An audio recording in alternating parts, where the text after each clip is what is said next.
You ask Tiger to calculate. This deals with linear inequalities with one unknown. The final result is x greater than 250 over 69 greater than 343 over 69. Let's solve it step by step.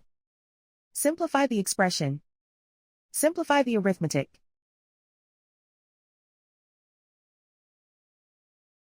Isolate the x.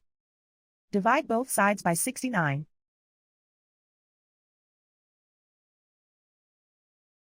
Simplify the fraction.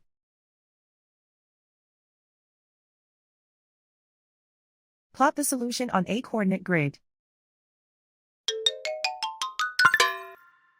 And so the final result is x greater than 250 over 69 greater than 343 over 69.